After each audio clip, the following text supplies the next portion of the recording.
La grande interview nous emmène ce soir sur les routes et celle que nous recevons sur ce plateau est administrateur des SAF.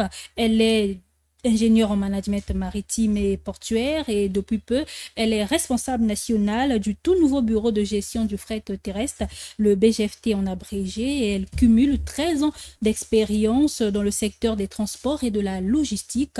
Elle a une forte expertise en organisation et structure des ports, en digitalisation des ports, en droit de transport international, en économie bleue notamment, en gestion durable des espèces marins et littoraux, et j'en passe. En tout cas, elle a une expertise reconnue dans le domaine. Alors, que faut-il savoir et comprendre de cet organe de la Direction générale des transports terrestres? Quel rôle joue-t-il concrètement dans la régulation du marché des fret terrestres? Eh bien, si nous recevons sur ce plateau Armélia Jocelyne Itoa Ndake, c'est pour répondre à toutes ces questions et nous éclairer sur ce nouveau bureau de la DGTT. Bonsoir et bienvenue sur Téléka Média.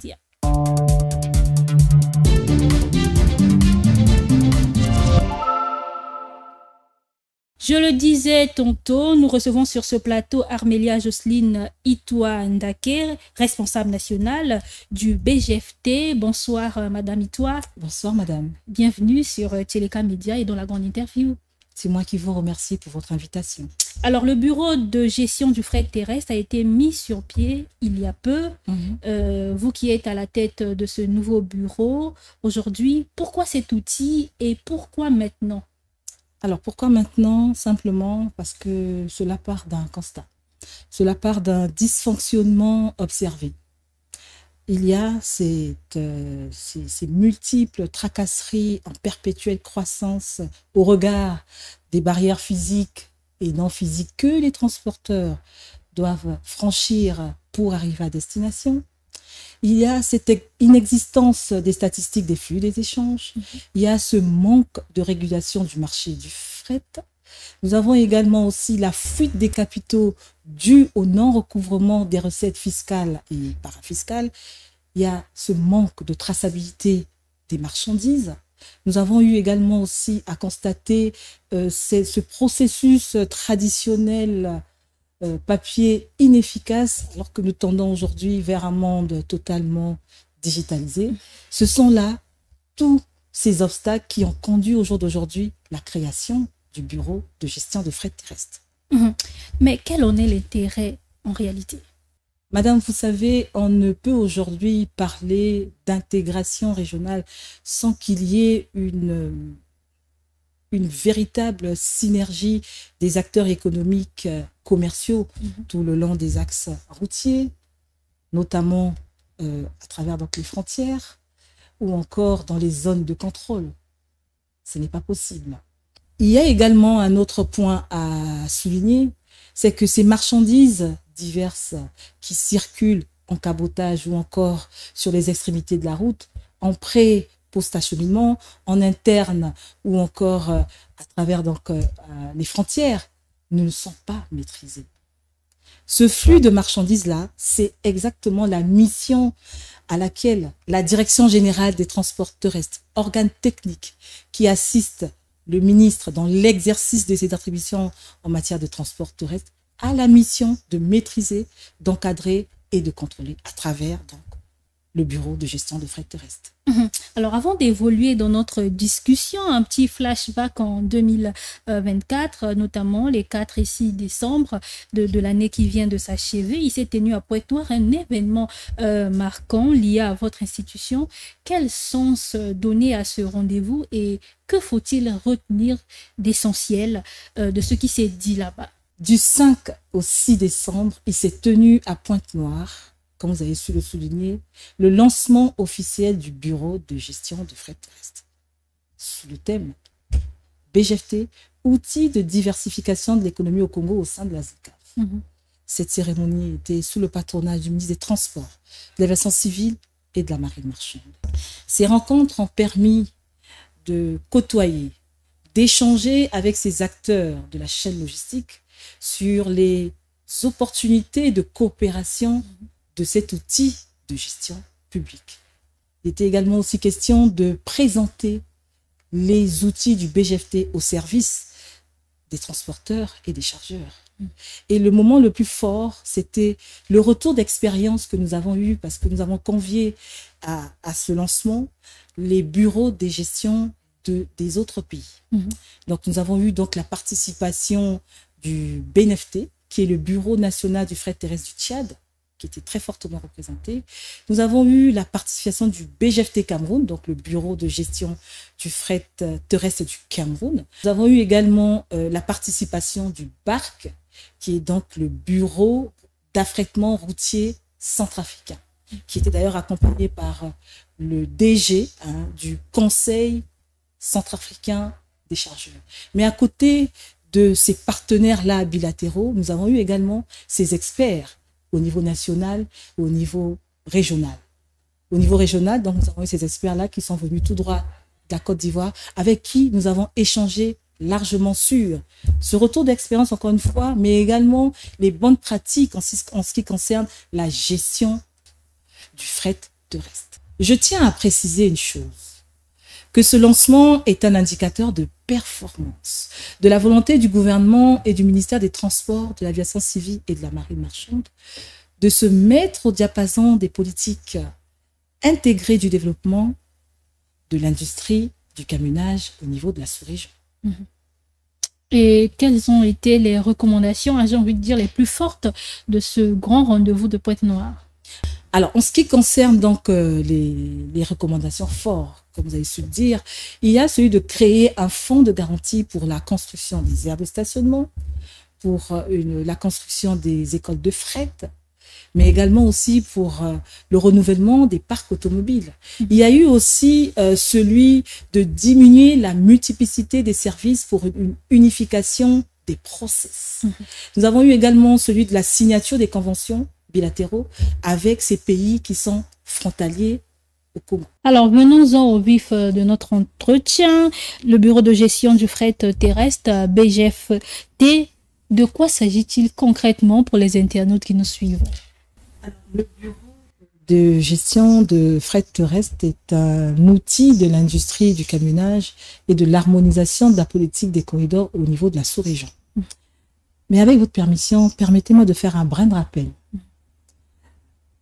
Vous savez, dans la problématique même de la création du bureau de gestion de fret terrestre, les corridors occupent une place de choix.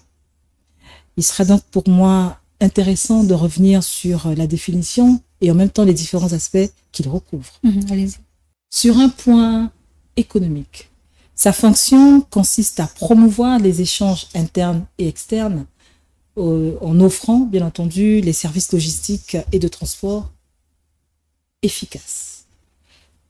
La fiabilité des corridors repose effectivement sur le temps de transit et sa flexibilité dans la diversification des offres de services au niveau des liaisons multimodales.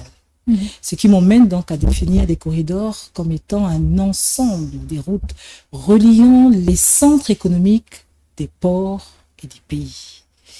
Et encore une fois, l'avantage des corridors, c'est qu'elle met l'accent sur les échanges inter-États. Et donc, s'il faut revenir donc sur le bureau de gestion de fret terrestre, ces activités facilitent les échanges sur les corridors conventionnels avec les pays frontaliers. Alors, parlons des services que vous proposez au niveau du BGFT. Quels sont les services concrets que votre bureau propose pour faciliter, sinon réguler le transport des marchandises? Alors, sur cette question, je vais la répondre en deux volets. Permettez-moi de revenir très rapidement sur les missions même du bureau de gestion de fret terrestre et sur les différents services. Et après, je vais donc chuter sur les outils de gestion. Je pense que c'est ça votre question. En ce qui concerne donc les missions du bureau de gestion de fret terrestre, il sera donc question de fournir les statistiques sur les échanges intra- et inter-États. Émettre et délivrer les documents obligatoires de transport. J'ai cité ici le document unique de transport, le DUT, qui remplace la lettre de voiture et la feuille de route. Nous avons aussi celui de veiller à la répartition des quotas avec les pays limitrophes au Congo.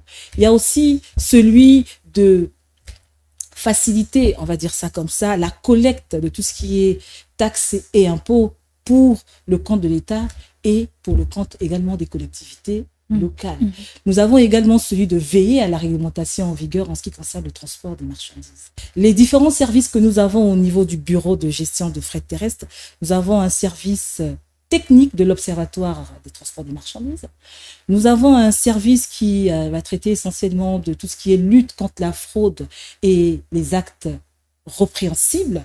Nous avons également le service de la stratégie et de la politique intermodale. Et enfin, nous avons le service de la promotion et de l'assistance des opérateurs des transports des marchandises. Et donc, pour revenir alors, pour chuter sur les outils de gestion du fret terrestre, nous avons le document unique de transport. Nous avons le BUF, qui est donc la bourse unique de fret. Nous avons l'observatoire des pratiques anormales. Nous avons la télématique. Alors, avant de revenir de manière détaillée sur ces différents outils, aujourd'hui, ceux qui nous suivent voudront savoir quelle est réellement votre cible. Les transporteurs seulement, les particuliers, quelle est la cible principale? Alors, notre cible, ce sont déjà les transporteurs, les chargeurs, ces capitaines d'industrie du fret terrestre, les opérateurs économiques, les compagnies maritimes qui font donc dans le BEL direct, et toute autre entreprise privée, fédération, groupement, tout ce qui travaille sur ces axes routiers-là. Et à côté de cela, nous avons ce que moi j'appelle les parties prenantes au BGFT, c'est-à-dire ces entités publiques, ce qu'on appelle communément les PDG, police, douane, gendarmerie. Nous avons également aussi les autres structures, par exemple le commerce, les eaux et forêts. Ce sont donc là ces entités avec qui nous allons collaborer dans le cadre de la régulation du marché du fret. Alors, venons-en aux différents outils que vous avez énumérés tout à l'heure. Parlons du document unique de transport. De quoi s'agit-il exactement? À quoi ça va servir? Alors, en ce qui concerne le document unique de transport, il s'agit d'un document standardisé, utilisé dans le secteur des transports et de la logistique pour harmoniser, pour simplifier la gestion des marchandises au niveau des échanges intra- et inter-États. Alors, s'agissant donc du document unique de transport, c'est un support juridique et administratif. Elle matérialise le contrat de transport entre l'expéditeur de la marchandise et le destinataire, qui sont, eux, partis au contrat. Nous avons aussi celui du fait qu'il participe à la sécurisation juridique et aux conditions d'exécution en ce qui concerne le contrat de transport. Nous avons aussi celui qui est, en ce qui concerne donc les grands enjeux du document unique de transport, nous avons le volet sur la standardisation et l'harmonisation. Nous avons aussi celui donc de l'optimisation des coûts. Le DUT facilite cette coordination donc avec ces acteurs de la chaîne logistique. Mais vous savez, lorsqu'on parle du DUT, il centralise des informations pour éviter tout ce qui est risque d'erreur, tout ce qui est documents manquants ou autres, voyez-vous. Et nous avons aussi le volet de la sécurisation et de la traçabilité. Vous savez, la traçabilité des marchandises est très importante et elle garantit la transparence, mais également la sécurité en ce qui concerne des échanges commerciaux au niveau intra- et inter-État. Voyez-vous. Et le DUT, encore une fois, concentre des informations qui vont faire en sorte qu'il y ait un bon suivi en ce qui concerne les marchandises donc, qui vont passer donc, les frontières. Pour prendre cet exemple-là. Nous avons également aussi un autre enjeu qui est celui de la conformité et de l'harmonisation juridique. En ce qui concerne donc les enjeux sur la conformité et l'harmonisation juridique, vous savez, la réglementation douanière et commerciale varie selon les pays et selon les différents modes. Le DUT intègre des informations qui font en sorte que finalement, cela va rentrer dans les exigences au niveau national, mais également au niveau régional, en facilitant ce passage-là au niveau donc des frontières. Et lorsqu'on parle du DUT, nous avons ces avantages-là. Elle permet déjà d'émettre la propriété de la marchandise à l'égard du donneur d'ordre. Elle permet également de délimiter les responsabilités du transporteur. Et les données issues du DUT vont permettre à faire deux choses. Celui d'orienter les pouvoirs publics, mais également celui de connaître le marché du fret terrestre. Pour terminer donc sur le DUT, vous savez, le DUT a ses spécificités. C'est un document purement électronique qui évite tout ce qui est falsification, puisqu'il a un système de QR code. Et ensuite, elle est infalsifiable. Et en même temps, au niveau de la livraison, au moment où on édite le DUT, on peut directement passer à la livraison puisqu'elle se fait de façon simultanée. Donc, on signe et en même temps, on livre, et cela en toute sécurité. Et comment ça fonctionne, le DUT? Le DUT, il est question donc pour l'usager de se faire en premier lieu enrouler. Et juste après la phase d'enroulement, il va donc recharger son portefeuille électronique, ensuite aller à nouveau sur le site bgft-congo.net pour éditer son DUT. Et finalement, juste après cette phase, la dernière phase sera donc celui de payer son DUT. Vous parlez de digitalisation, c'est bien, mais est-ce qu'il est simplement conçu pour que même le paysan soit capable de le manier? Je pense que oui. Je pense que oui. Simplement, nous aurons, à côté de nos checkpoints qui sont des postes uniques de contrôle, nous aurons les BFA. Les BFA qui sont les bureaux de formalité administrative qui vont permettre à ces transporteurs-là, qui n'ont peut-être pas encore pris la main, d'aller vers ces bureaux qui vont être stratégiques. Nous aurons des BFA au niveau de Pointe-Noire, du port de Pointe-Noire, à 100 mètres du port de Pointe-Noire par exemple. Nous aurons des BFA au niveau de Brazzaville, donc au port de Brazzaville. Et nous aurons également un autre BFA au niveau du port d'Oyo. Voilà, donc cette question, effectivement, nous l'avons pensée. Voilà pourquoi nous avons bien voulu ajouter à côté de ces checkpoints-là, ces différents BFA-là qui vont être dans des zones stratégiques. Alors, à côté du DUT, il y a la plateforme BUF. Qu'est-ce que c'est et comment ça va fonctionner? Alors, la bourse unique de fret est une plateforme digitale qui va donc mettre en relation les entreprises de transport et les fournisseurs de fret.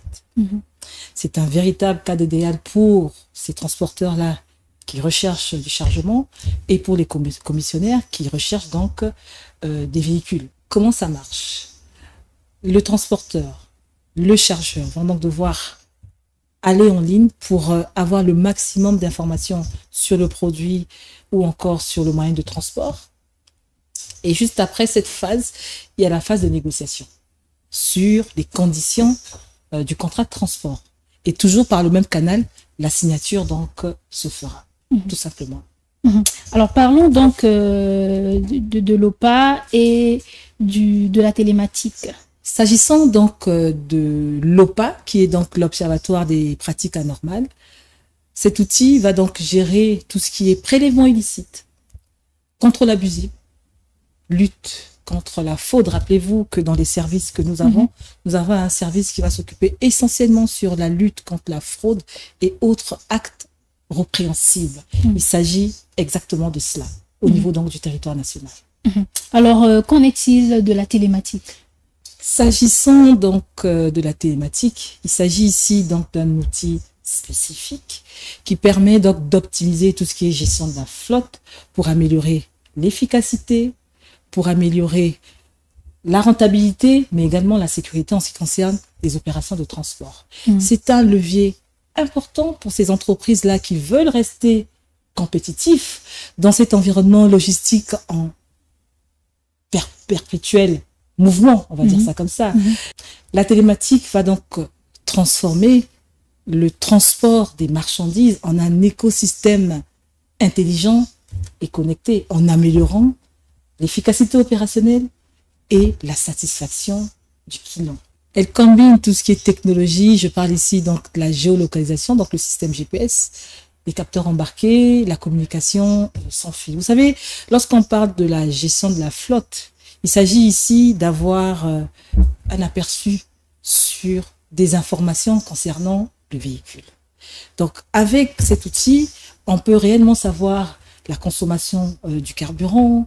On a aussi un autre volet sur la maintenance du carburant, par exemple, parce que il s'agit ici, encore une fois, de mettre l'accent sur la performance en ce qui concerne des conducteurs pour, voyez-vous, promouvoir cette conduite responsable-là. C'est important.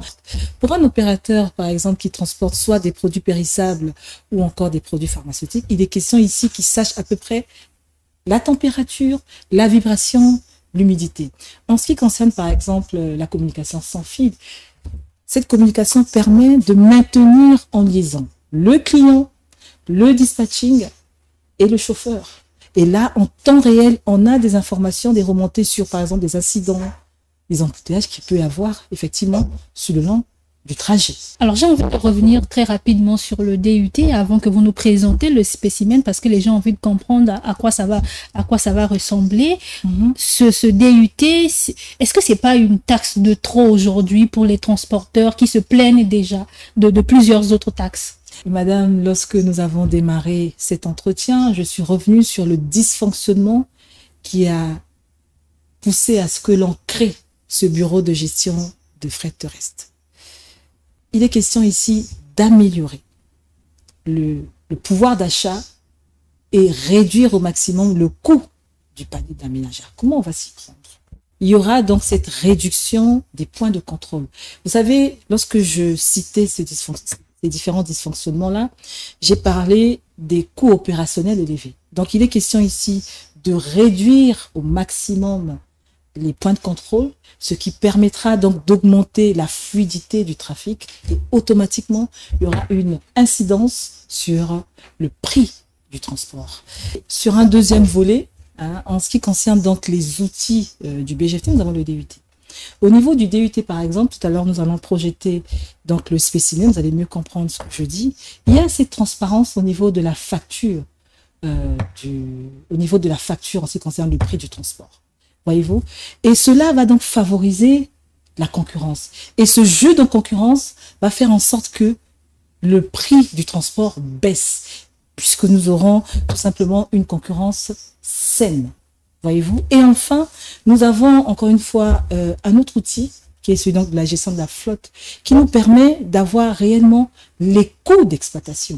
Parce que lorsqu'on parle, par exemple, d'un outil qui nous permet d'avoir des informations sur le véhicule, de connaître sa consommation, de savoir réellement est-ce qu'il y a une maintenance, combien est-ce qu'on paye par exemple le chauffeur, ça nous permet bien entendu d'avoir les coûts. Les données issues du DUT permettent d'orienter les pouvoirs publics, mais également de mieux connaître le marché du fret terrestre. Alors pour ceux qui nous suivent ce soir, ils aimeraient bien savoir comment visuellement le DUT va se présenter. Merci beaucoup pour votre question. Effectivement, il est question ici donc de faire cette projection de spécimen du DUT pour que nos internautes qui nous suivent aient une idée de comment est-ce qu'il faut donc renseigner ce document unique de transport. Alors, nous avons en premier lieu l'entête qui est en bleu, que nous voyons sur notre petit écran. Le numéro est donc automatiquement attribué sur la plateforme. Et juste après, donc, on va donc cocher sur la case qui nous concerne. Soit nous faisons du transport pour compte propre, soit nous faisons du transport pour compte d'autrui. Et juste après, on mettra donc la date et le lieu. Et juste après, donc, cette phase, sur le point 4 et 5, par exemple, on nous demande donc de renseigner les informations sur le transporteur. Donc, on dira effectivement la raison sociale. Voilà, donc il faut le préciser, le numéro de registre de commerce. Nous avons également le type de véhicule. On va également aussi aborder les renseignements sur celui qui conduit le véhicule, son permis de conduire. Et juste après, nous avons aussi la case où l'on parle du transport successif. Il s'agit ici donc du transport multimodal. On va cocher sur cette case-là, si et seulement si. Je prends un exemple.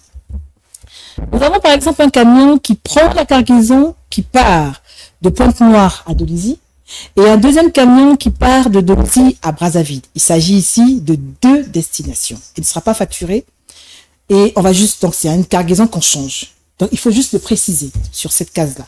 Voilà pourquoi il est important de le faire. Et autre case, celui donc du donneur d'ordre. On doit également le renseigner. En ce qui concerne la case numéro 7, qui est donc celui des auxiliaires, c'est les facultatifs, simplement parce qu'il s'agit ici, encore une fois, des parents pauvres du transport.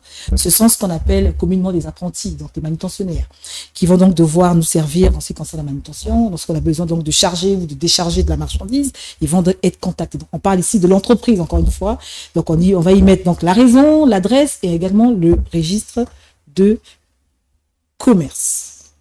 En ce qui concerne donc le petit point, donc le destinataire, on va également le remplir.